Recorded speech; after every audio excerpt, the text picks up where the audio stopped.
Hey, man. Come sit on the lap. That's great.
Good evening, everyone, and welcome.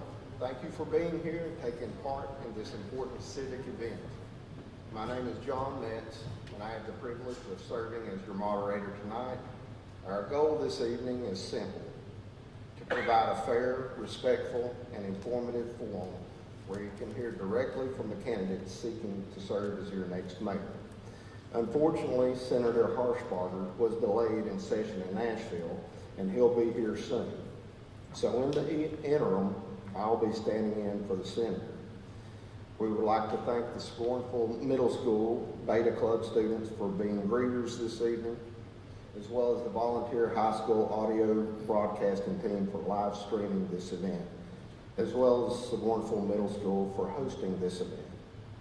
At this time, I would like to ask Commissioner Josh Gillum to render the prayer.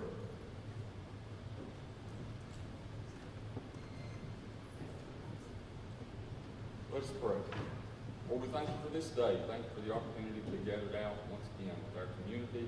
Thank you for each of these candidates, Lord, who have heart to serve this community. Thank you so much for all your blessings on us. Thank you for dying on the cross for a sinner like me and giving me the opportunity to be redeemed. Forgive me of my sins. Help us to operate with dignity and integrity tonight. Help us to always do what's best for our people. Give us wisdom and understanding. We'll thank you in Jesus' name. Amen. Thank you, Josh. At this time, we'll ask Linda Buckles, State Executive Chairwoman, to lead us in the prayer, in the pledge. We might need to double up. If you all will stand and give the proper hand salute. I pledge allegiance to the flag of the United States of America and to the republic which stands one nation under God, indivisible, with liberty and justice for all.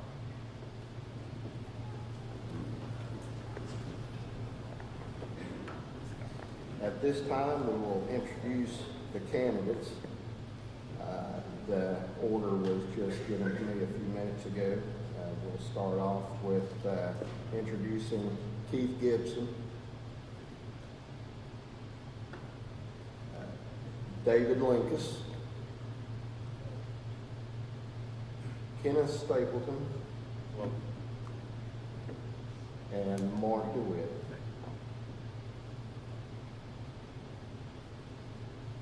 The office of mayor is one of the most important roles in county government. The decisions made in this office reach every household, every business, every visitor, every age group. True quality of life issues are impacted at the local level. Tonight's forum is about helping voters make informed decisions. Each candidate will have equal time to speak, and we ask that everyone, candidates and audience alike, respect the format so we can have a productive and meaningful discussion. We ask that the audience hold their applause until appropriate times and to remain respectful of all candidates, regardless of differences in opinion. A healthy democracy depends on civil discourse, and that's what we aim to model here tonight. Candidates, thank you for your willingness to serve and for being here to share your vision, your experience, and your ideas for the future of this office. With that, let us begin by reading the ground rules. The purpose of this forum is nonpartisan and intended to inform voters. All candidates will be treated equally and fairly. Participation. All qualified mayoral candidates have been invited. Only candidates may speak, no representatives or substitutes. If a candidate is absent, it will be acknowledged by the moderator, in which they are not. The time format, the opening statement will be 1 minute per candidate. Moderator questions, introductions. I'm reading what I'm already done. So I have an excuse. I just found out about this about an hour ago. So hopefully Senator Harshbarger will get here soon. So we will open up with opening questions. There'll be 1 minute for the opening question, and no one has seen the questions. I'll be seeing the questions for the first time, just as you and the candidates. As I stated, I just found out about an hour ago, so this is kind of new to me, but we'll do the best that we can. First question. How do we want to do that?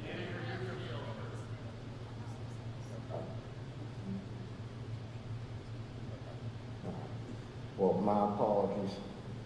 So we'll move straight in for Keith Gibson to stand and introduce himself. My name is Keith Gibson. I'm a Churchill native. I grew up, I went to Churchill High School, received a football scholarship, went to Virginia Tech, played 4 years football, come back to Churchill High School. I taught 1 year at Churchill, then we consolidated and volunteered.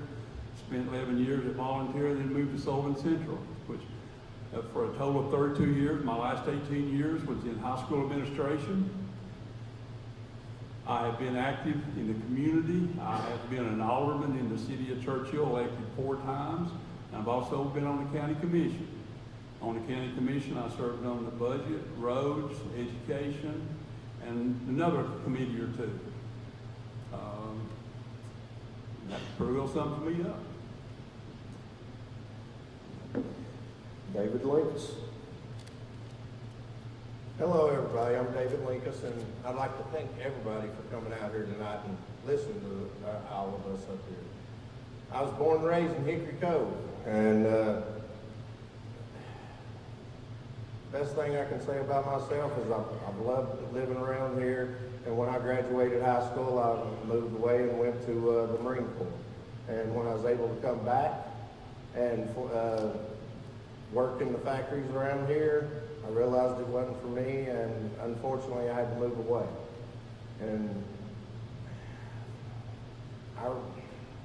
I hated that more than you can ever imagine. And it's unfortunate that some of our kids have to do that. I joined the Marine Corps for a reason, and I wanted to be able to find my way in life, and I found a brotherhood there that taught me more than I could ever imagine. And I think all those brothers and sisters that I had made from that.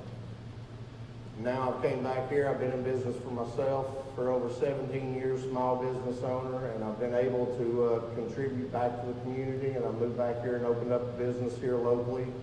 And I've been running it for about 4 years alongside with my brothers, and I've loved every moment of it. And when I got back, I was paid attention to what was going on, and I didn't like the way things were running, and I wanted a better place for our kids, our families. And here I am in front of you to bid for being the next county mayor. And I'd appreciate everybody that showed up to listen to us, and your vote does count. And we want you to take the consideration to listen to all of us. Thank you kindly. Hello, I'm Ken Stapleton. I prepared this because I got to control my ADHD somehow. Hello, Hawkins County. I'm Ken Stapleton, running for county mayor. I grew up in Hawkins County, graduated from Cherokee High School, attended TCAP for welding, and became a welding instructor at 5th Bend. I'm a father, a son, a community member that sees a need for a new generation to lead the county.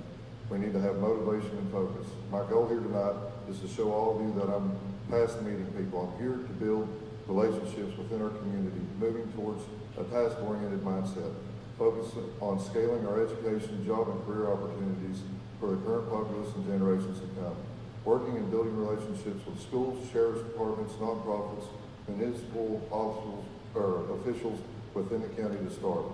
Now is the time to start facing and combating the financial problems that are affecting our community. County budget, rising costs of homes, and jobs with a livable wage.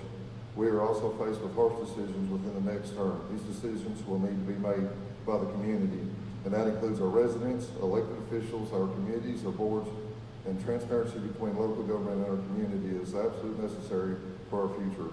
And I plan on continuing that through what I've been doing with meeting with the public and building relationships and continuing on through social media. Appreciate you. Thank you for your time. Mark DeWitt. Everybody, Mark DeWitt. Pardon me for not standing up. I've got kind of a broken wing here, and it's kind of hard for me to push up and stand up. But appreciate everybody being here tonight. I really do. Currently serving as mayor of Hawkins County. I've been mayor for a little over 3.5 years, and I really appreciate the opportunity that you all gave me to do that during the last election. I served on the Rogersville Board of Mayor and Aldermen for 3.5 terms, served 4 years as a county commissioner here in Hawkins County, and like I said, the last 3.5 years as your mayor. Thanks to Seguinsville Middle School and to everybody that's been here to put this on today, the volunteer broadcast team, and it just takes a lot of people to do this, and I appreciate you putting it on. My main goal being here tonight is, if you don't know me, I'd like to get to know you. I'd like for you all to know what we've accomplished over the last few years in this term. I think you'll find that it is a lot of good accomplishments, and we're going to talk about them as we go on here later on in this program. So thanks again. Appreciate y'all being here. We will move on to the first question, but before that, Mr. Gillespie will be keeping time, and that you will have 2 minutes to respond to the question. The yellow card means you have 10 seconds left. Red card means finish your sentence and complete. The first question will go to Mr. David Linkus, and is, what is your main goal you wish to achieve by being here this evening?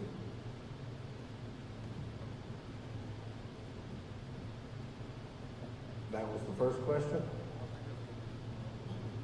Okay. Main goal for being here tonight to achieve is to let everybody know a little bit more about myself. Basically, letting you know that I'm looking to bring transparency to our local government. I want to make our county office like all the other departments. When you walk into them, when you're going to pay your taxes, when you're going into the trustee's office and things, you see people just as soon as you get into the door that's there to welcome you and try to help you. I want to be able to work the office like that. I want to bring the truth. I want more interaction with the public so we can get more done together than just basic gibberish, so to say. I don't really know what the word I'm looking for on that behalf. But transparency and communication between the departments, that's the most important part that anybody needs to have governance. So if I can do that and you give me the opportunity, I can promise I can make Hawkins County just a little bit better. Thank you. Kenneth Staker. Well, I think I jumped the gun on my other part, but to continue with transparency, I've found out that from day one, I have produced for my social media, my thought patterns, articles, videos that engage the county, and I've been a recipient and able to engage with everybody that has been on my platform, and I want to continue that. I've asked a lot of hard questions, and a lot of people have brought hard questions to me, and I feel that every one of them, for the most part, have been merited. You know, some of them are hard, and I think people have the right to know and understand their candidates for mayor, and that's why I've decided to do it since day one. That'll continue on when I'm elected mayor for everybody. You know, I don't believe in sitting in the office too much. I don't sit still too well. You know, an open door policy goes both ways. I've been, you know, hitting the ground. There's a lot of people that I haven't got to meet because the time that I've spent with people has been devoted to building relationships with those people, whether it's departments, whether it's industry, or you know, the school board. I've actually sat down, built relationships with these guys, and it's hard to understand and go forward and talk about what these, you know, facilities and nonprofits need without actually asking them. So that's a huge main focus for me, and obviously the growth of our community for our children. I have a son that's growing up in the county, and I want to make sure that we have a scalable opportunity for jobs and career in our county, whether it's through vocation or higher education in college. Mark DeWitt. Okay, just to kind of carry on with what we were saying before, I'd like for you all to get to know me and what we've done. We've done a lot of great things over the last three and a half years. We have gotten a record amount of grants that we have put into play for the good of this county. $4 million for the airport here right up the road. We got $100,000 for a food insecurities program that helped the food banks get some needed equipment so they could distribute their food. I could go on and on about the grants, but main thing is that, you know, we want to continue to bring business into the county. I work closely with the Hawkins County Industrial Board on the Phipps Bend project. We've got a lot of companies lined up to move in there. That's going to increase our tax base, which in turn will help you all not to have to pay so many taxes. A lot of things that, you know, we've reduced the deficit, I think, by almost $11 million over the last 3 years. We have run a very efficient office, a very collaborative office with the other office holders in the county, and we want to continue to do that. I'd like to continue on with the things we have started over the last 3.5 years, because I think they're beneficial for the county, and I hope you do too. Gibson. One of my main objectives is economic growth. We need to get better jobs in this county to help keep our young people at home. You know, working with the industrial board, in a meeting the other day, they were talking about some good things that were happening up there that will be breaking here before long. They didn't really say what it was, but it talked like there would be several jobs maybe coming into the area. We need to work on the transparency has been mentioned also, and I agree 100%. We need to work with more transparency involving the commissioners, involving any elected officials, and so you as a citizen will know what's going on. One of the things I would personally like to see is that in the meetings, I know when Jeff Bobo was here, he used to stream them on Facebook, but I like to see an added feature added to the commission room where every meeting that we have could be streamed. Put it out live. I appreciate volunteers, class for coming and doing that. When I've been attending some of the meetings, they've been there working and streaming them, but due to weather, due to other circumstances, summer, they cannot be there every time. So that's one reason I like to see the county step up and do that. But the biggest thing is, I think, is job growth, and we need industry to come in here and provide this job growth.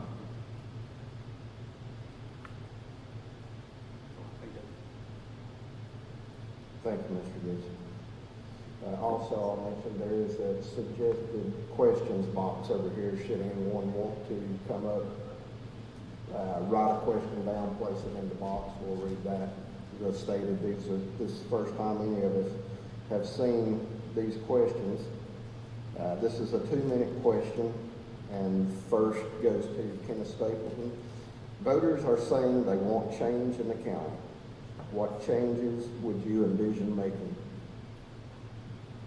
Well, for one, the first change would be my age and generation, leaving the county. And I personally right now have a son, like I mentioned earlier, that's growing up in the county.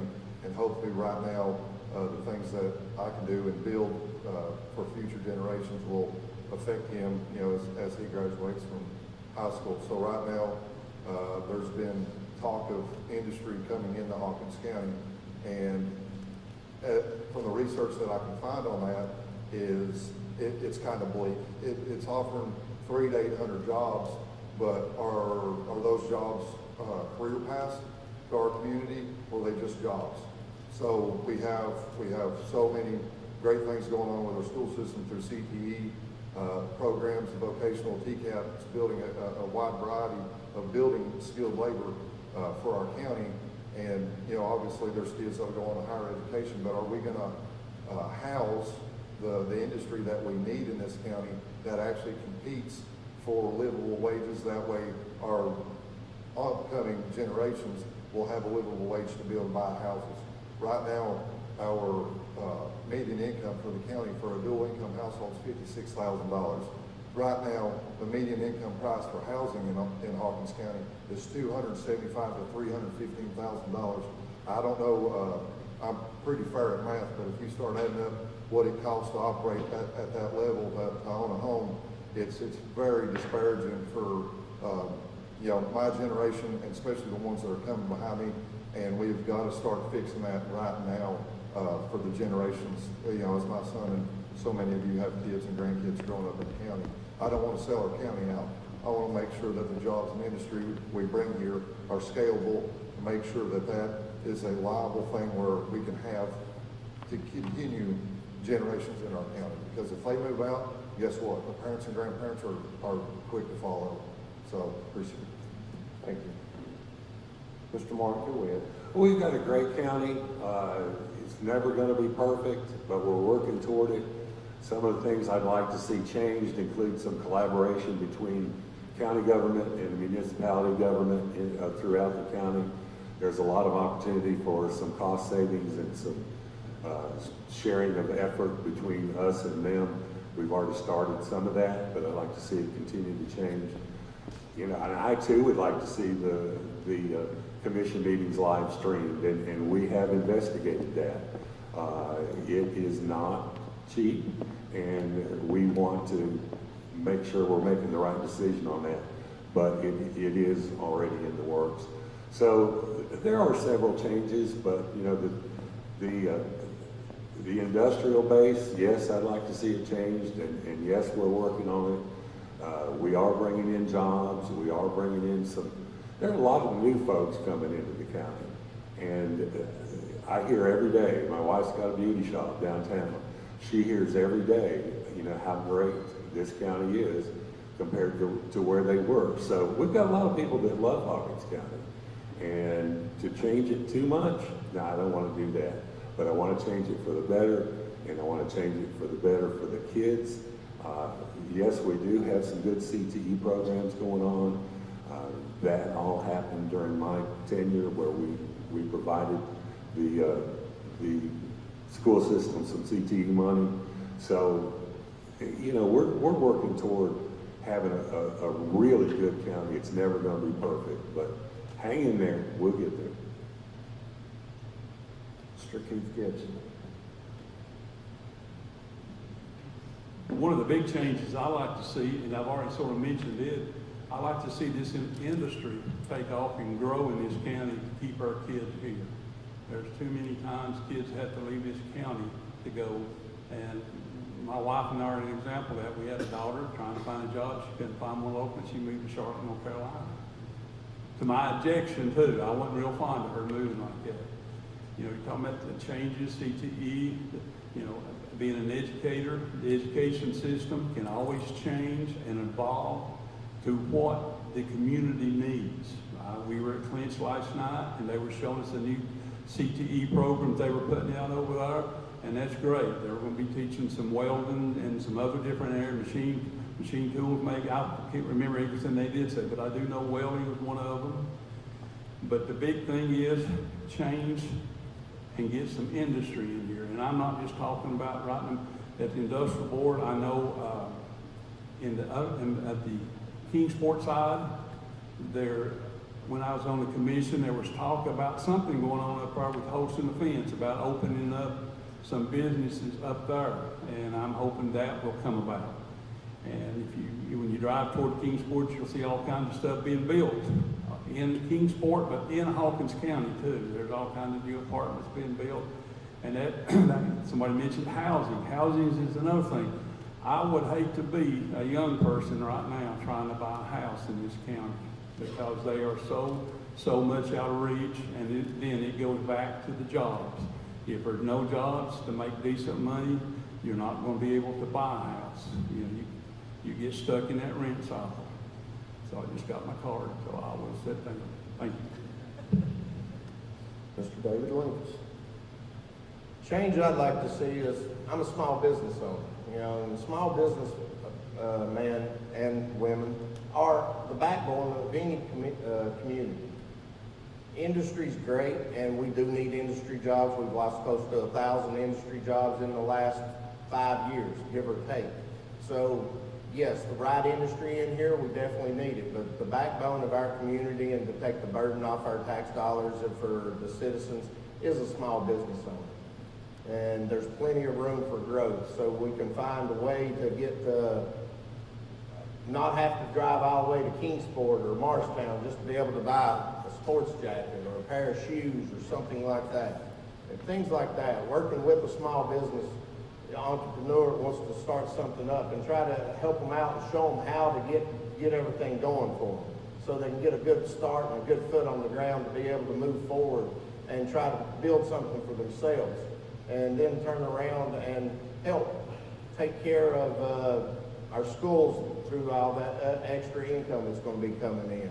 Try to take care of our roads a little bit better so our buses can get across the bridges and our utilities so we can be able to build the infrastructure that the community needs to grow. Unfortunately, growth is going to come, whether or not we like it or not. But we have to try to control it to the extent of where we don't lose our heritage and our character of a small town. That's what I'd like to see more than anything. And we have to work together to be able to do that. And I'm sure if we put our heads together, it'll definitely be able to be done. No ifs, ands, or buts about it. Thank you kindly. Our next question comes via text. It is a 1-minute response, and we will start with Mr. Mark DeWitt. What are your plans to engage the youth in the county? Well, we talked about CTE programs, and that I think will engage them quite a bit. You know, as we all know, going to college anymore is not necessarily the best thing for some people. So we're going to get them involved in the CTE program. I'd like to get them involved in trying to be part of the first responder services so that we grow that base of workers. You know, a lot of kids aren't real fond of being part of that. But, you know, if we can get them involved at a young age, I think that they would be well served in that. So, you know, we've made some improvements to the park, to both parks, and we want them to be involved in that too. So there's my yellow card. Thank you, Michael. Mr. Keith Gibson. I've always said young people need to be involved in something. That's what I always told my own kids. You need to find something to do. Sports is a big thing. We need to develop more rec league type sports for the younger people, because once, you know, a lot of times the kids need something to do at that age. When you get on in high school, you got more sports up there. I always said, you know, the band, sports, clubs, or do something. You know, maybe we could work with the schools on developing some type of new clubs to try to get them involved in something, because, you know, you don't want a kid to be idle all the time. They need something to do. For the younger kids, you know, the parks, I know this in Churchill. Of course, I'm an alderman up there, and one of the big things I helped push through was a splash pad. And the kids, the littler kids, love it. In fact, I got lip from some people that because Rogersville didn't get one, but Churchill did. Won't know why Churchill got one and Rogersville didn't. But that was a big thing. So, Thank you, Mr. Gibson. Mr. David Links. When I was growing up, park and recreation and the swimming pools, that's the place to go. We'd ride our bikes miles on end just to be able to go. Our Greenland Park, I'm sure a few of you remember. I used to ride every Saturday up there and just be able to enjoy it. Unfortunately, those places are gone now. But at the same time, as far as getting our kids involved and trying to teach them for the future, you know, as far as CTE and everything goes in the schools, I'd like to see shop classes are coming back, but work with corporations like Caterpillar and some of those other organizations and businesses. Try to bring in the AI, because that is the future. I mean, as far as teaching the kids, most of them know how to work a computer better than any of us sitting up here. So the more they can learn inside the schools on that behalf is by far the best advantage they're going to have for our future. You know, Caterpillar has a new design out right now that you can sit there and work on like you're on a job site with 3 other people, and it's like you're there. And it's just provides teamwork for them. Thank you, Mr. Wright. Thank you. Mr. Kenneth Stapleton. I'm going to take a little bit different route with engaging the youth. So I've been in contact with Matt Hickson and a couple other teachers throughout our high schools. And as far as CTE programs right now, what we're being provided right now is part of our CTE program from Volunteer High School. All this display and our live media right here is responsible from Volunteer High School. So part of what I've talked about is building relationships, is actually going in and figuring out what a lot of these people need.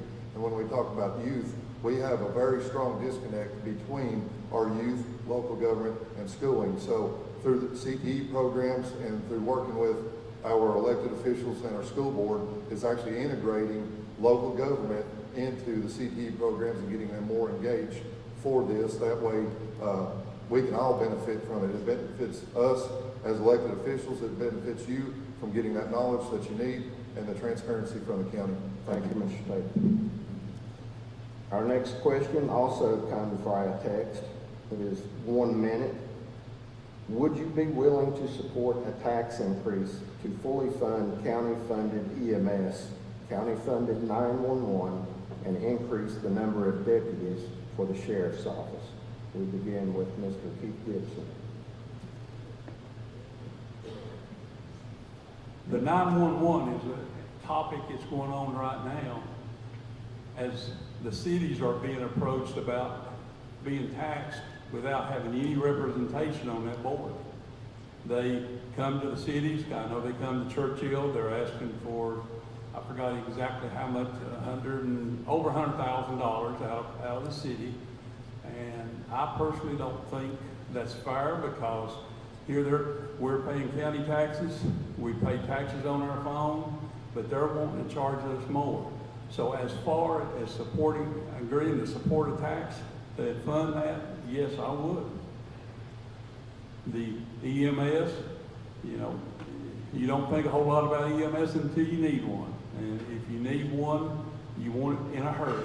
So you need to get them out as soon as you can, and probably the funding needs to be increased for them. Thank you, Mr. Gibson. Mr. Dave Lincoln. As far as the tax increase goes, I want to make sure that our taxes are being spent properly before I consider any tax increase. So that means going through the books and seeing where we can find savings and where we can make sacrifices to be able to provide for our needs and not our wants.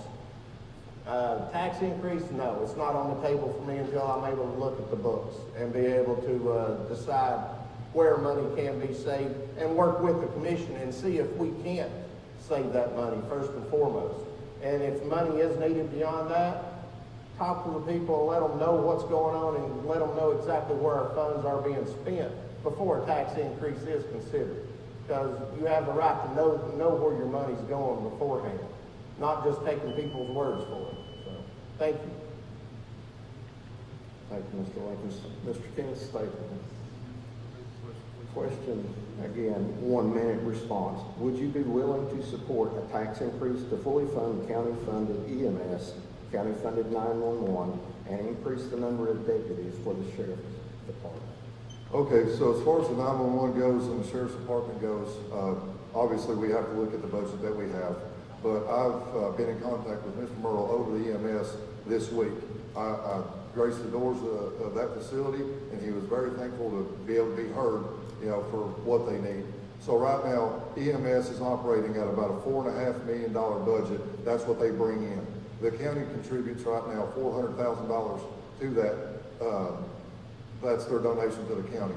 And what they were looking at is actually being able to provide a fund from the county for $5 million. So if you look at it, they're a service that's actually bringing revenue back into the county, and with the donations that we provide them right now, we're actually operating at close to the cost, and that actually provides stability to the people that are actually running those operations day to day. So I appreciate you. Thank you, Mr. Stapleton. Mr. Mark DeWitt. Let me start with the last of that first. As far as more sheriff's deputies, we just put in place a few years ago a pretty hefty tax increase to get them deputies and get their deputies paid. So that one's kind of put to bed for a while. As far as EMS and 911, the only way I'd support a tax increase for them is to make sure that they are spending money the correct way, make sure that everything's running the right way. We really need to make sure, as folks down the line here have mentioned, that it's being spent the right way. If it takes a tax increase and they are being run efficiently, we may have to look at that. And yes, I would support it, because everybody needs one when they need one. When you need an ambulance, it'll get there. Thank you, Mr. DeWitt. We have another question that has come in via text, 1 minute response. What are your plans to help with the homeless population in the county? We'll begin with Mr. David Linkus.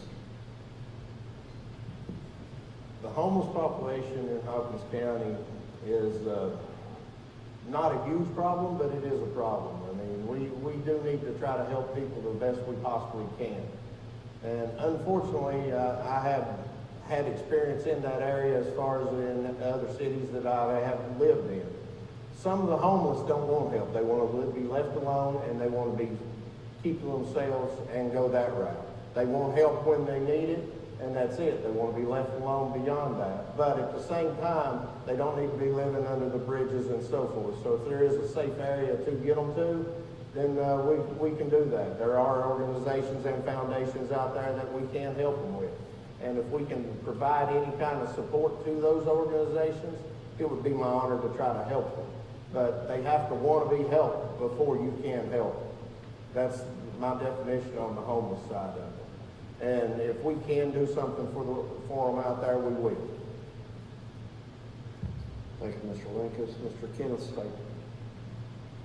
I've had the pleasure of visiting a couple nonprofits throughout the county, part of it being based here in Roswell, and then on the upper end of the county, a nonprofit called Hope Helps. They've been operating right at the Allendale line for the past 10 years. And they function 2 times a week, Tuesdays and Thursdays, and they do an outreach program for anybody that walks through their doors, whether they're homeless, whether they're in need. It doesn't matter. There's no questions asked. They provide food for them. They hook them up with shelters, and they do an absolute positive job. There's a lot of these people, volunteers in these nonprofits that don't get the recognition that they deserve. And what I'm saying is, as far as the homeless goes, to touch on it, they have to want help, but I would refer them to a lot of those outreach programs that are doing an absolute phenomenal job. And if there's something that we can do for mental health and everything else along those lines, I'll be for it. Thank you, Mr. State. Mr. Mark DeWitt. That is one of the toughest questions out there. I think a lot of the homeless problems are inside the municipalities. That doesn't mean the county doesn't have a hand to play in it. But I'll echo what some of these folks have said. It's tough. It's tough to get them to realize that they need help. I see our EMA director, Jamie Miller, up there, top row. We spun up a warming center when it got down below zero for a few days, and I think only 3 or 4 homeless people really showed up for that. We were ready for 60 or more. So that goes to show you that sometimes they don't really want the help, but we'll try and help them as much as we can. I think area churches ought to get involved as well, and I think the county can kind of push that on them. Thank you, Mr. DeWitt. Mr. Keith Gibson. Like it's been said earlier, a lot of the homeless people probably do not want help. They do not want the government meddling in their affairs. I have no idea why they become homeless, but there's something pushed them out on the streets. From a conversation I had yesterday, there had been a new count done, and they said there have been 96 people identified as homeless in Hawkins County. Now, one of the big things I would think, as far as we need to get some of these agencies involved, I don't know if we fund them, do a little bit, do whatever we can do as the county government to help these people if they want it. Like Mark DeWitt said, you know, they opened that station, not a lot of people, the warming station, not a lot of people came to it. You know, you can't make them come. But I think by working with some of these agencies that do that would be the way to go. Thank you, Mr. Gibson. Now we have a audience question, 1 minute response. On your first day as mayor, what are your top 3 major efforts you're going to undertake? Mr. Kenneth Stapleton. So day one, I believe, top 3 is pretty, you know, optimistic. So day one is obviously getting in the office, getting familiar with the people that you're working with. And that's going to be day one, period. You have to understand who you're working with. You have to build that relationship up front. That way they know that you don't come in as confrontational, and then you're willing to fulfill the role as mayor and a leader of the county, you know, in a high set that's welcoming. So, you know, as far as 3 options go, that's a big ask, you know. I could say after that would be obviously breaking down and looking at the budget before you make any decisions. But day one is getting familiar and building those relationships. Mr. DeWitt. A little bit of an advantage here because I've had a day one before, and I can tell you it's like drinking water from a fire hose. I was on the commission for 4 years. I thought I knew what county government was all about. But you don't know until you step in that office everything that has to be done. There's a lot of stuff to be taught. There's a lot of stuff to learn. You can learn from the staff. You can learn from a lot of folks. But it's like drinking water from a fire hose. My first day in this next term would be working on some of the things we're already working on. Just hit the ground back running on those and move the county forward. Mr. Gibson. The first day, I would think that you need to get in and meet your staff. You need to find out what each and every one of them does, what they've been trained on, if they're cross-trained on other areas. And I'm sure walking into a classroom the first time for me, it's just like you don't know what's going to happen. And you got to get in there and you got to meet them, find out what's going on. And I'm sure that there'll be several other things that you're going to have thrown at you that, you know, you don't know what is coming when you walk in that office. So the first thing I say is, again, meet your staff, find out what they're capable of doing, and then go from there. Mr. Lincoln. Day one's first and foremost is educating myself. You know, I've got a learning curve, no ifs, ands, or buts about it. I've never held public office, never even ran for it. But I've run businesses for a long time, and I didn't get where I've gotten by not listening to the people around me. You know, not listening to my customers. And the customers in this sense would be you folks, the citizens, and working together with us. The staff is a must. And we get on the same page, we communicate with the citizens of Hopkins County, we can get things done around here. That's day one, first and foremost. Day 2 and day 3, you know, that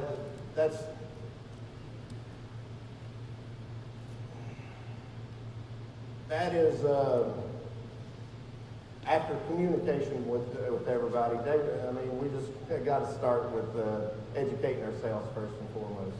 I jumped ahead a little bit, and I apologize for that. But day one's educating yourself and getting the learning curve out of the way. Thank you, Kyle. The next question. Many nonprofits and public organizations depend on the county for donations and/or funding. Given the significant deficit the county has accrued, what is your position on making those donations and/or funding them?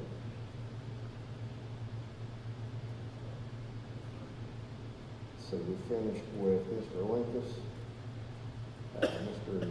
Kenneth Stapleton. I'm sorry, Mark DeWitt. We'll work with you. Well, I just found out that Mr. Harshbarger is not going to be here, so I'm sorry you're stuck with me for just a little bit. He's I'm really doing my squirming. best. He's really squirming now. You know, that's thin ice to walk on as far as the nonprofits go. They have relied on county funding for so long. I wouldn't want to cut them off immediately. You know, I'm gonna make them mad if I say they really need to take care of themselves, but that's kind of the way it is.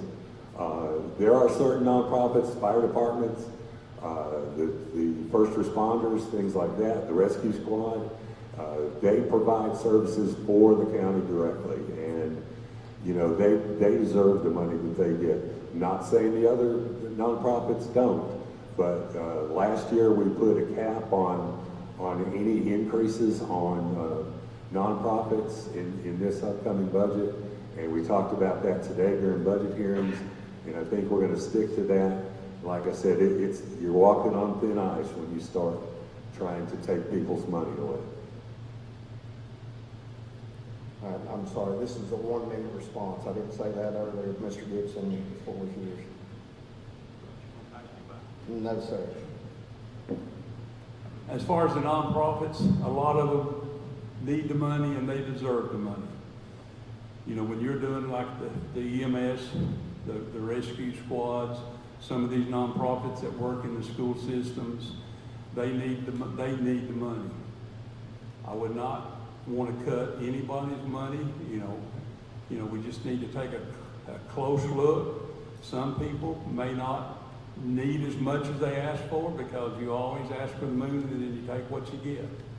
You know, if we could look at maybe cutting a little bit of the nonprofit, I wouldn't be opposed to that.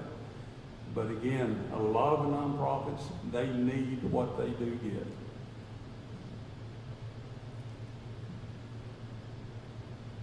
Nonprofits do need help, and no doubt about it, but at the same time, you need to find, before you start giving a bunch of money out, you need to find out how they're spending their money too. And EMS, fire and rescue, they save this county millions of dollars every year. So the fire departments, if anything, they need a little bit more than what they've got. You know, you take care of the county's needs more first and foremost, and you look where you can save money before you start cutting money. And that's the first thing. You save what you can save, and then make the necessary cuts where you have to be able to maintain the security for the people and to ensure that the fire departments and the police departments and the school buses can get to where they need to. After that, then you look at going farther down the road.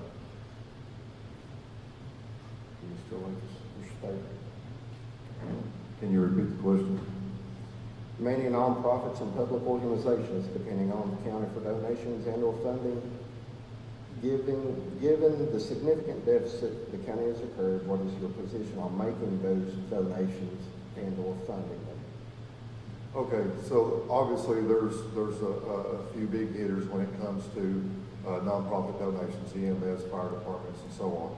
And then it trickles down through, the ladder.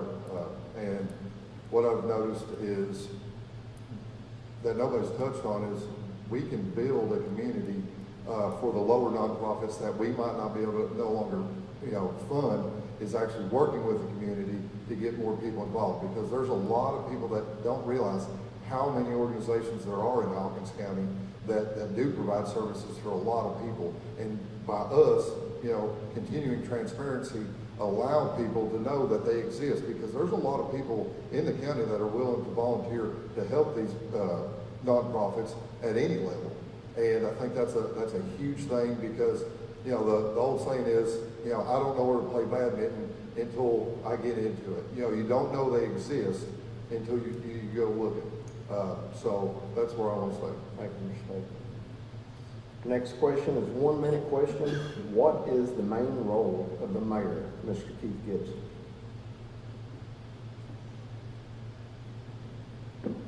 The main role of the mayor is to help lead this county.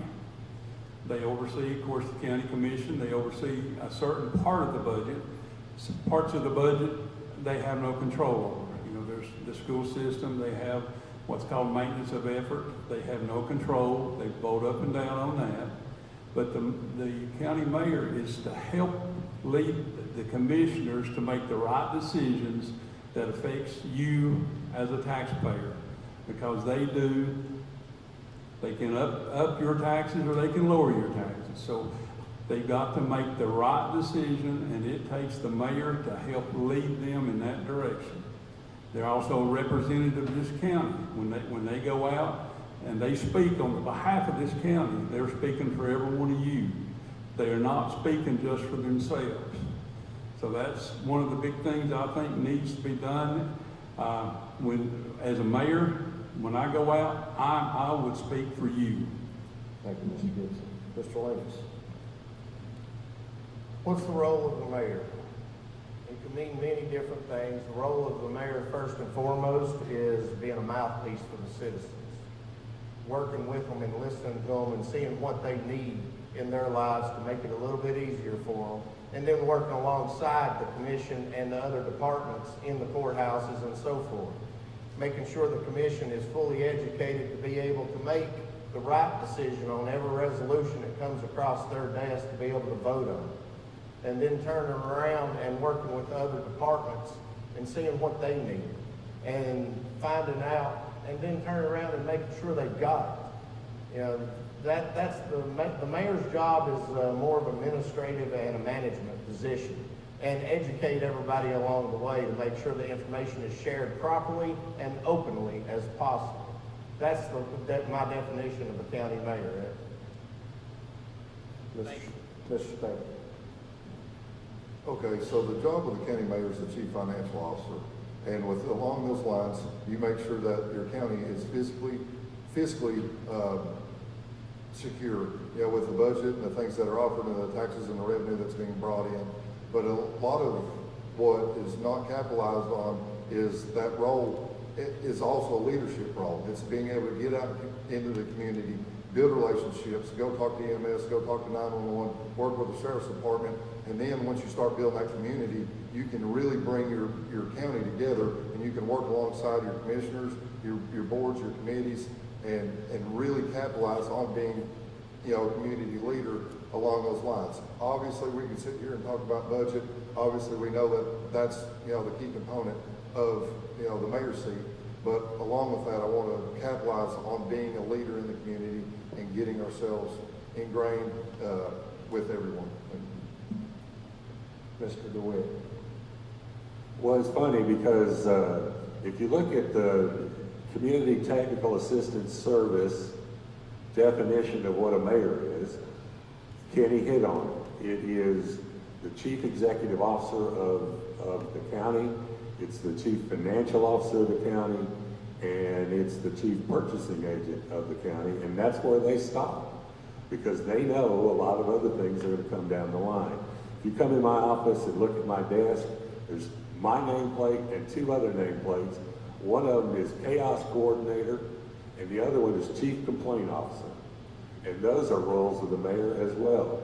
You get phone calls every day, and you have to build the relationships. I don't have any say over what Danny Jones's department does or, any of the other departments. But I have to be able to be a go-between because everybody will think that the mayor is the final stopping point for any complaint that you've got. So, okay, time up. Thank you. Thank you, Mr. DeWitt. Next question is a 1-minute question. What is your position concerning citizen interaction during commission meetings versus the 3-minute speaking rule at the beginning of such meetings? Mr. David Links. Could you repeat that, please? What is your position concerning citizen interaction during commission meetings versus 3-minute speaking rule at the beginning of such meetings? There has to be rules and regulations as far as you have to follow as far as having meetings and so forth. Do I like them? No. I mean, I think if there's 20 people there and all 20 of them want to get up and speak, then they should have 5, 10, 15 minutes if need be. That's what the meeting's there for. If there's only one person speaking and you give them 3 minutes, what's the problem with giving them a few extra? It's based on how many people you have wanting to speak and so forth, and it should be handled from situation to situation on that behalf. So I'm for letting everybody have a voice anytime they want to speak, and if they're not done speaking in 3 minutes, give them more time. And that's all they're asking for. They want to be heard. That's the bottom line. And if we listen, we can solve a lot more problems by letting them talk. Mr. Kenneth Staple. Okay, our main job is to work for you guys, period. If it requires a few extra minutes, that's fine. Since day one, everybody here knows that I have made it very public that I'm willing to talk to anybody, and I'm willing to listen. If we're here to have a fruitful conversation, I don't care what your background is, which way you lean. If what we're after is a common ground, then so, speak your mind. If we can't take, a couple extra minutes, one evening a month, I don't think we're doing our job just. Mr. DeWitt. One of the things that the state tells you is that right now, as it stands, you're to give speakers 3 minutes, and it has to be based on something on the agenda. There's a bill moving through the state government that will allow them to speak 3 minutes on any subject, and I'm for that. We try and give people as much time as we can based on how many people want to talk about the same thing. We all are there to get the meeting rolling and over with. And I don't mind audience interaction. I see Christina Smith up there in the audience. She holds her hand up just about every commission meeting, and I think she knows that I recognize her every time. So we let people talk as much as we can, but we don't want it to get out of hand. Mr. Gibson.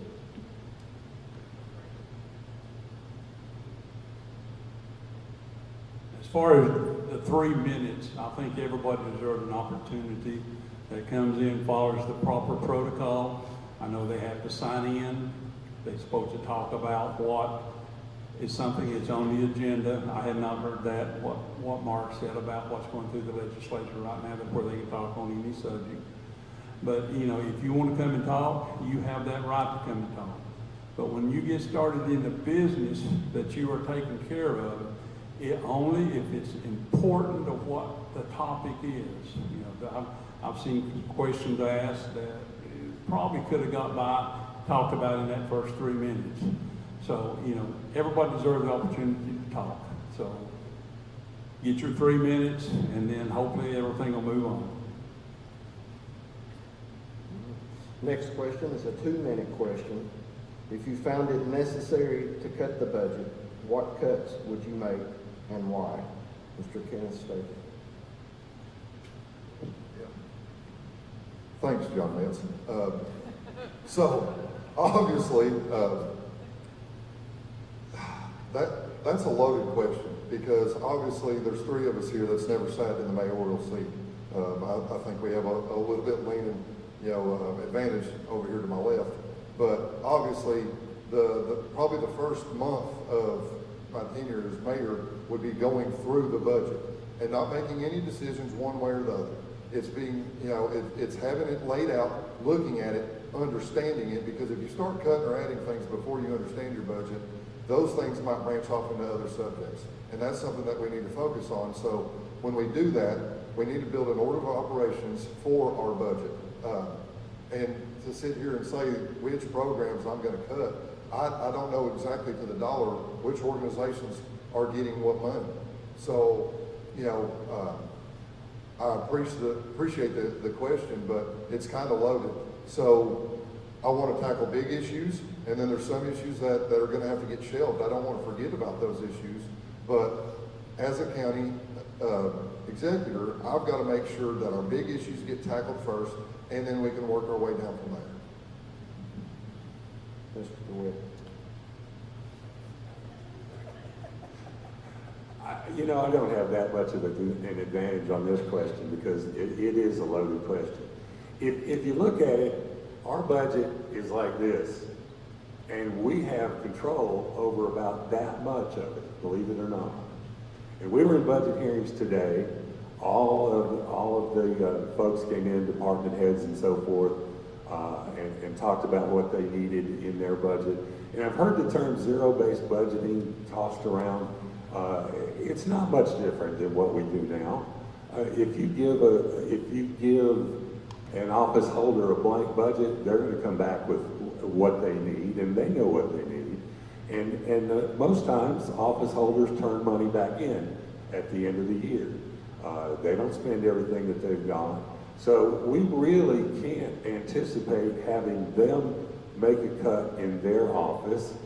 So unless we're going to reduce personnel or we're going to reduce services, we can't say we're just going to cut the budget, because there are a lot of things out there that we have to pay for. There are a lot of unfunded mandates from the state that we can't touch. There's a lot of budgets that we can't touch because of maintenance of effort. And maintenance of effort means you have to give that department the same thing you gave them last year. Sheriff's Department is an example. We can't cut their budget. They could, and they could tell us they don't want as much as they got, but we can't cut it. We can't cut the school budget unless their enrollment goes down. So our hands are tied on a lot of reducing the budget as a whole. We've got a $125 million budget, folks. It seems like there'd be a lot of fat in it, but I can tell you from personal experience that there is not. Mr. Gibson. Just like everybody else said, this is a very loaded question. Mark mentioned the maintenance of effort. You know, you've got your school system, you've got your sheriff's department, you've got others that you cannot touch. Libraries is another one. You donate to the library, you cannot cut that. You know, you're going to have to just sort of justify, you know, as the office holders coming in, they need to justify what money they need. You know, we need to look at every dollar they spend. We need to look at and make sure that it is needed to be spent. You know, when you get a certain amount of money this year, you're going to expect that same amount the next year. And hopefully, with looking at their budget, they can come back and say, all right, maybe I can get by without this. We'll cut this, maybe cut that. You know, the worst thing that you want to do is start cutting some of your nonprofits. But if one of these deals, if push comes to shove, some of these nonprofits could have to be cut. I would not want to do that at all. Hopefully we can, with economic growth in this county, we can take on, and that will not happen. So again, that is just a very loaded question. Mr. Lakes. Budgets can be tricky. I mean, tough decisions sometimes have to be made. No ifs, ands, or buts about it. First of all, you have to make sure you're running efficiently and you're saving money where you can save it. And if cuts have to be made, just like your household, what's the first thing you take care of? Your mortgage. You take care of your musts and your needs. You take care of what the county has to have to be able to function as a society. Then you go down the lines. Unfortunately, the contribution area would be some of the first areas, but in that same area, you do have your EMTs and your fire departments and so forth. Those are needs. You can't cut those. You know, they save us too much money. But first and foremost, you have to save money before you even consider cutting money. And that's working with other departments in cohesance with them to find out where they can save the money. Sit down with them, talk to them, and figure it out. Two heads are a lot better than one. And when you got 7 department heads together, they can come up with some savings. That's the point that we need to get to. Not just cuts, saving our money and spending it where it's needed. Next question is a 2-minute question. Why do you think you are the most qualified candidate for this position? Mr. DeWitt. Well, it's, you know, what can I say? I've done it for 3.5 or more years now. I think I've learned quite a lot over that 3.5 years. I've developed a lot of relationships. I've got good relationships with all the Upper East Tennessee County mayors. We get together on a regular basis and talk, exchange ideas. I've pretty much figured out how the office should run, how the commission works, and I've got a background in business, and I'm applying it in this job. Got lots of backgrounds, education and everything else that I applied to this job. So I think, I hope that you all realize that we have done a lot of great things, and we want to continue to do that. And in order to do that, you don't want to change horses in the middle of the stream. You want to continue with somebody that's got the experience, the ability, and the willingness to stay in that office and be the chief complaint officer. Mr. Gibson. I have always been a strong person, a strong leader. I've worked in high school administration, and all I had was problem after problem after problem. I've learned how to work with people and how to talk with people. I've also been involved in the local government, again on the county level and the city level. And you have to be able to work through problems. And in fact, one of the compliments that I had was that I am a very good problem solver. And like Mark said, there's problems coming in all the time. I have a good relationship with all the elected officials that are currently in office right now. I feel like I can work well with them. I can work with the people, with the citizens as they have problems coming in here. I am very level-headed, and I can talk, and we can take action and help solve what problems you have. I've not had the experience working with the other county mayors, but if I am elected, I will have that experience. I know some different people I've met that I have dealt with in the other counties, that some of the ones Mark's talking about, the mayor Venable in Kingsport, I've known him, I've worked with him a little bit. But Kingsport and Sullivan County. So that is one of the reasons I feel like I am very well qualified for this job, because of my people skills, that I can work and talk and help people. Mr. Lincoln. I've been in business for over 17 years working for myself. And I know what it means to be able to have to make the tough decisions. You have to sit back and look at your finances and make the decision that's best for the business. And I'm capable of doing that. And I'll fight no harder to make sure that it gets done properly. And at the same time, though, you got to work with everybody around you. Work with the commissioners. Work with the other departments. Sit back and listen. Again, it goes back to having more than one head sitting there thinking of a problem to figure it out.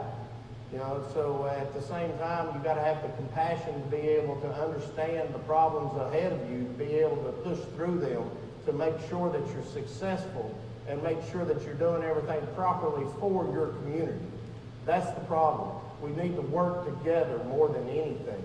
And a lot of people think that I'm a little strong-headed and I'm stubborn a little bit. Well, sometimes you have to be. But at the same time, I'm going to be able to sit there and listen. The best thing you can do is listen. I haven't gotten where I am right now by not listening to the folks around me. And my brothers would definitely not contest to that, because we argue all the time. But we still get things done properly and right. And overall, that's the bottom line. You want things done right. Thank you. Mr. State, Can you repeat the question? why do you think you are the most qualified candidate for this position? Okay, if we're talking qualifications, obviously this man's been in office for 4 years. But if you want to talk about motivation and focus, there's nobody up here that'll beat me on it. I've got a direct investment in this county. I've got a 4-year-old son. Sorry to get choked up a little bit. That's why I'm up here. He's the reason I'm running for this. Very clear. I want to make that very, very clear to every one of my constituents. Obviously, I've got views and paths for the rest of the county, but his generation, the ones after it, are the ones I'm focused on. Making sure that we have a future for them through schooling, educational programs after schooling, career-oriented jobs, You know, that dedication and focus that I have has led me on a path by myself for the past 4 months since I've decided to run. I've done it myself.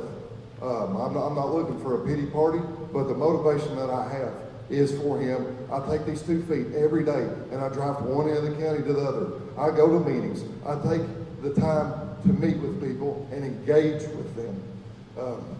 You know, there's plenty of doors I've walked through and I don't know a soul in there. And they say, thank you, because you're the only candidate that's ever been in office or running for office that has graced the doors and took the time to stand before us and ask us what we need. So if you want to take qualifications, that's what it is. But if you want to take motivation and focus, I've got every bit of it. Next question is a 1-minute question. Do you intend to enlist an open door policy for the mayor's office, and what would that look like, Mr. Gibson? Yes, I will have an open door policy. Anybody who comes in there would come and see me. You never know if the mayor could be out of the office. It might be good to make a phone call to see if I'm in. But if you don't have the time, maybe you need to come to the office to see me. Anytime anybody has a problem, I would welcome you to come and talk to me. That door will be open. Mr. Lincoln. Well, that question's pretty much got a no-brainer answer. Yes, of course, everybody should be able to have that. I mean, and if you aren't capable of making it down to the office, then there's nothing wrong with making an arrangement to come visit you when necessary. And I want to be able to do the same thing with all the other elected officials too. I want to be able to go see them when I need to see them. And if they come into the office, they shouldn't have to wait or make an appointment or anything. As far as I'm concerned, the locks on the door inside the mayor's office won't be on there anytime. You can knock on them and open them up anytime you want. Mr. Staples. All right, that's a little lighter. I'm sorry for getting emotional on that last one. But by the time I'm done with the mayor's office, it'll be a 3-wall shed. You know, I'm taking all the doors off, throwing them out in the street. That goes both ways. I want people to come see me, and I know that there's a lot of time constraints that people have. You know, within working, having families, having after-school activities, and if there's something that I can do to reach out to the community and go see them, I've been doing it up to this point, and I have no problem continuing to do that. If you want to come see me, absolutely. I'll take the front doors off. I'll stay there all night. You know, as long as I got my boy and something to eat, I'm good with it.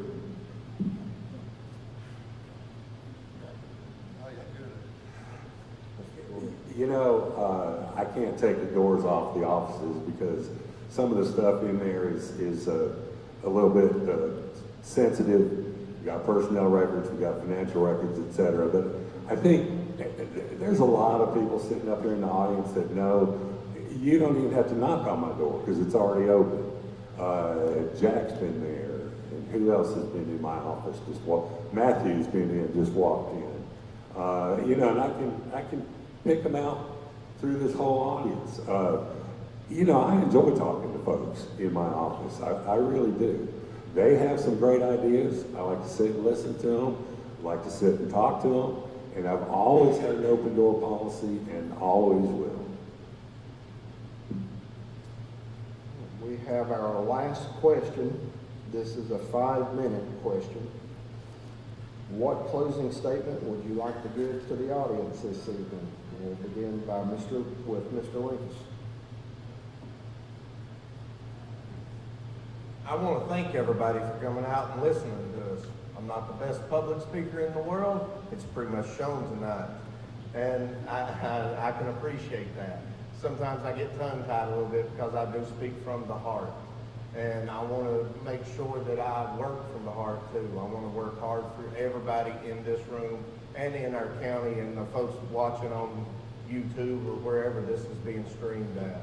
I want to make sure that our county has the best possibility for prosperity and communication and governing and taking care of the people of this county is the main priority of your local government. It impacts your lives much more than any federal or state levels. So My main objective is to sit back and listen and try to come up with good solutions and permanent solutions that'll carry us through the future. I don't need 5 minutes for this. Unfortunately, it's cut and dry. We have to work together to be able to get this done. And by listening to the folks of the community, that's how it can get done. The best ideas are out there. I don't have all the answers, and I'm smart enough to know that. That's why we need to work together and help each other. And the best answers are going to come from the citizens. We just got to sit back and listen to you. Mr. Schneider. Well, like you said, I want to thank everybody that's taken the time to be here in person, watch this on the prompters here, and everybody, tomorrow and through the next week, that'll have the chance to listen what every one of us had to say here. I'm gonna make this short and sweet as well, and I don't say this to get praises, but during my campaign, I've had minimal donations, and that's fine. I don't care. That's all good and dandy, and I'm thankful for that. But a lot of it's been on me. But for two people during the time that I've been running for my campaign, I was able to reach out and help. I set up and funded 2 donations for 2 guys I didn't know, and I don't need praises for that. I don't want praises for it. But what I'm saying is a lot of the people that in our county that I've had the pleasure to absolutely to go out in the community and learn from and see this, from Hope Helps to the Isaiah House to our EMS services to 911, our Sheriff's Department. The wage that comes along with this job is way more than I've ever made. And so it's more than me and my son need to operate. And I'm committing tonight that I'll donate $25,000 of my salary to help nonprofits in Hawkins County, and you can stick that in the bank. Mr. DeWitt. Okay, like I said at the start, it takes a lot of folks to put something like this on. I want to thank all of you that had a hand in it. Thank you, Mr. Metz, for stepping in at the last minute even though you weren't quite prepared. You did a very good job, and I appreciate it. And the broadcast team, I appreciate you all and coming to our commission meetings and broadcasting our meetings. It's just invaluable. School system and Seguinsville Middle School, really appreciate you having us.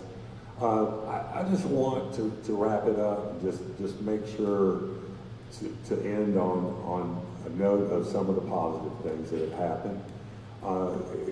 Take a look at Goshen Valley Bridge. It was going to cost Hawkins County $20 million to replace that bridge eventually. I'm going to say I had a hand in it. We got TDOT to agree to take care of that whole $20 million. That's going to save the county a lot of money. Phipps Bend Road needed to be paved. TDOT to do that is about $1 million project that saved the county that much money. They're lining up to do Cardinal Way right now, just to make the roads to our industries better and more safe. We've gotten a ton of grants. We've gotten grants that have, yesterday, we were up dedicating the Laurel Run Park Bridge that goes over the creek so that you don't have to drown yourself going up to the waterfall anymore. That bridge is now in place, and I heard so many compliments. There were so many hikers coming up and down through there saying, thank you all, this is such a great thing that we wanted to do. We've got grants for the renovation of the Clay Kenner House. We've gotten grants for, what else? We've gotten tons of EMA grants for Jamie and his crew to work with. And I think I've built the relationships that will keep those things coming. And once again, thank you all for coming out. I really would appreciate you all giving me the opportunity to get back in office for another 4 years to continue moving Hawkins County forward. Mr. Gibson. I would like to thank everybody in here that came out tonight to watch this and listen to this. Also like to thank the Republican Party for putting this on. Thank the school system for what they've done, letting us use this school, for the help from volunteer and all that they had done to help put this on. And John Metz as a sub coming in here on the last minute. What I like to say about me, I have a sports background. I mentioned earlier I played football in college and I played in the interior line, what's referred to as the pits. When you play in the pits, you do whatever it takes to get that job done. It is not a glory position, but you've got to do, because as soon as you miss a block, you and that running back gets killed, you get the blame. So you have to dig in and do whatever it takes. And that's what I would do as your county mayor. I will dig in, I will do whatever it takes for the betterment of this county. I can work on building relationships with whoever. I'll work with the county commissioners, working with the local municipalities, working with anybody that's willing to work with us. So this is one of the reasons I feel like I have a strong background. Working, again, I mentioned the schools. I worked in the schools. I had to work with all different kinds of parents. You know, talking about making tough decisions. Just a little bit of a story. My wife and I bought some furniture one time, and there was one of the delivery guys that brought it, had been a Central student. As he went down the hallway, he said, I hadn't saw him in a long time. The last time I saw him, he had me put in jail, which he was not telling the lie. He was there, he committed a crime, and they took him to jail. I can make the tough decisions, but I would appreciate your vote when it comes election time to elect me as your next county mayor. But again, the biggest thing, I would like to thank you all for coming out, and I'd like to thank everybody that's online, that's watching and listening to this. Thank you, Mr. Gibbs. As Senator Harshbarger comes forward, I want to go and say a few words. I want to quickly thank the Republican Party, Volunteer High School Broadcast Club. Thank you, candidates, the Scornsville Middle School and the Beta Club. There's also a QR code that you can scan to donate, to make donations to the Volunteer High School Broadcast Club. So if you're inclined to donate and encourage those students, we would appreciate that. At this time, I'll turn it over to Senator Harshbarger.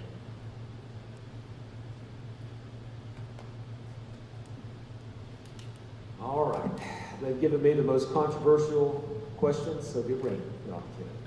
No, I apologize for being late. We had some controversial bills on the Senate floor today, and it ran a little bit longer than expected, so I got here probably 20 minutes ago. Is the sheriff here? Sheriff's Department, I see. So I drove a reasonable speed, okay? I just want that on the record. I drove a reasonable speed. But let's just give these candidates a hand. I know how tough it can be when you're sitting in front of an audience. It can be nerve-wracking. You can have all the answers in your head, but as soon as you get in front of this mic, your brainstem shuts down. So just thank you for being up here. Thank you for taking the time. I've listened to most of what everyone said, and it's true.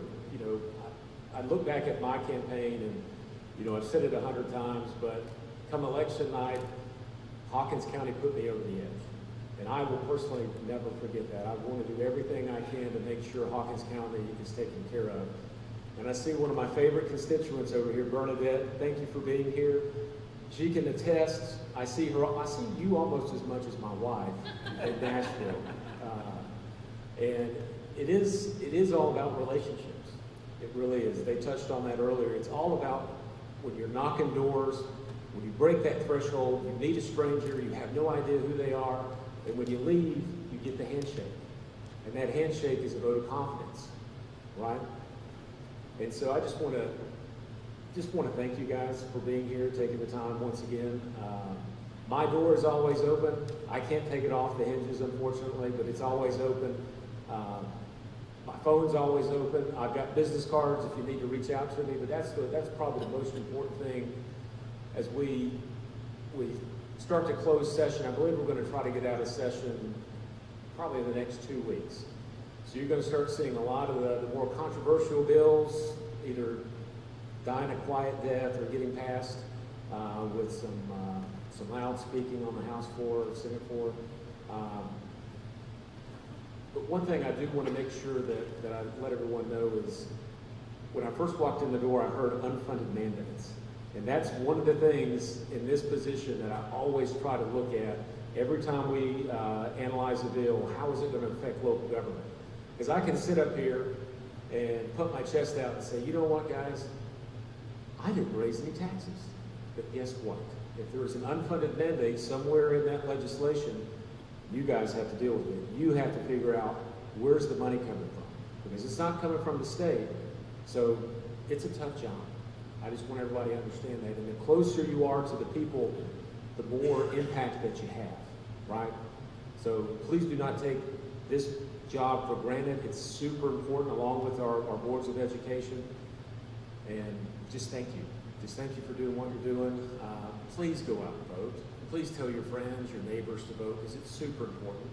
The more folks we get out involved, the better outcomes you're going to have, because too often we take these elections for granted. We think because we live in a ruby red state that it's going to stay that way. And as you've seen, especially in Nashville, that's not always the case. So please go out and vote. And just thank you. Thank you for being here on a Thursday night. It's 7:30, yeah. So just thank you for being here.